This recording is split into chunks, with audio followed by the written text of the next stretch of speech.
Let's go.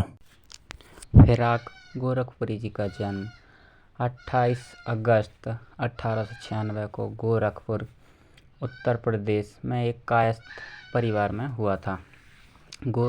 Firaq Gorakhpuri जी का वास्तविक नाम रघुपति सहाय था।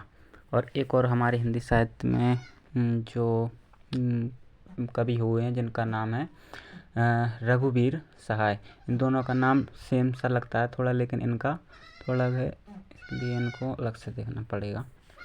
तो इनका वास्तविक नाम रघुपति सहाय था। इनको फिराक भी कहा जाता है। ये एक शायर के रूप में अपना उपनाम फिराक लिखते थे।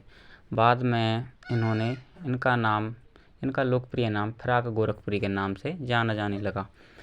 इनके पिता का नाम मुंशी गोरख प्रसाद था। वह पेशे यानी कि जो उनका प्रोफेशनल था, जो वो काम करते थे, वे पेशे से वकील थे और गोरखपुर के अग्रणी अधिवक्ता बोलते वकील को, अधिवक्ता हिंदी में बोलते वकील को माने जाते थे। तो फिराक गोरखपुरी जी की प्रारंभिक शिक्षा दीक्षा गोरख में ही हुई। इन्होंने 1917 में इलाहाबाद विश्वविद्यालय से अपनी स्नातक की उपाधि अर्जित की, यानी कि BA MA जो भी हुआ होगा उन्होंने किया। एक कला स्नातक के विद्यार्थी के रूप में इन्होंने प्रदेश में चौथा स्थान प्राप्त किया, यानी कि पूरे कॉलेज में चौथे नंबर पर आए थे फिराक गोरखपुरी जी। और बाद में इन्होंने इलाहाबाद विश्वविद्यालय से ही उर्दू में, फारसी और अंग्रेजी साहित्य में मास्टर्स डिग्री पूरी भी ब्रिटिश राज से में नौकरी में करना गवारा नहीं था। डिप्टी कलेक्टर के पद पर नहीं करना था, अच्छा नहीं था उनके लिए, जो कि कोई छोटा पद नहीं होता है। सरकारी नौकरी से त्याग पत्र चयनित दे दिया। अन्य क्रांतिकारी महात्मा गांधी के नेतृत्व में राष्ट्रीय स्वतंत्रता आंदोलन में असहयोग आंदोलन चल रहा था उस वक्त। जो टाइम 1920 में असहयोग आंदोलन चल रहा था, भारत का स्वतंत्रता के लिए लिया और महात्मा गांधी जी द्वारा असहयोग आंदोलन चलाया जा रहा था। डिप्टी कलेक्टर इन्होंने भाग लेने के लिए डिप्टी कलेक्टर के पद से छोड़ना पड़ा, दे दिया। ब्रिटिश सरकार के विरुद्ध आंदोलन के लिए उन्हें 1920 में जेल भी हुई थी। तो फिराक गोरखपुरी को कब 1920 में जेल हुई। वह लगभग 1.5 वर्ष जेल में रहे, यानी कि वो 1.5 साल तक जेल में रहे। उसके बाद 1930 से 1959 तक इलाहाबाद विश्वविद्यालय में अंग्रेजी विभाग में अध्यापक रहे। कब 1930 से 1959 तक इलाहाबाद विश्वविद्यालय में अंग्रेजी विभाग में अध्यापक रहे। मात्र कुल 18 वर्ष की छोटी आयु में ही किशोरी देवी से इनका विवाह हो गया था। किसका? फिराक गोरखपुरी जी का। मात्र 18 वर्ष की आयु में ही किशोरी देवी से इनका विवाह हो गया था। लेकिन दुर्भाग्य से इनका दाम्पत्य जीवन अधिक नहीं चला और विवाह के कुछ ही वर्षों के अंदर उनकी पत्नी जी उनसे अलग हो गई।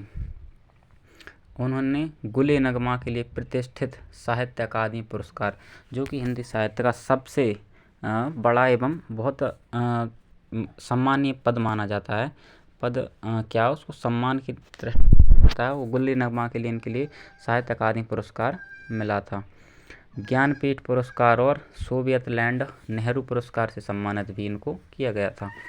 बाद में 1970 में इनकी साहित्यिक सेवा में को दृष्टिपथ पर रखकर इनको साहित्य अकादमी का सदस्य मनोनीत किया गया। इनको साहित्य अकादमी का सदस्य भी बनाया गया। फिराक गोरखपुरी को साहित्य एवं शिक्षा के क्षेत्र में सन 1968 में भारत सरकार ने पद्म भूषण से अलंकृत किया, जो कि एक बहुत बड़ा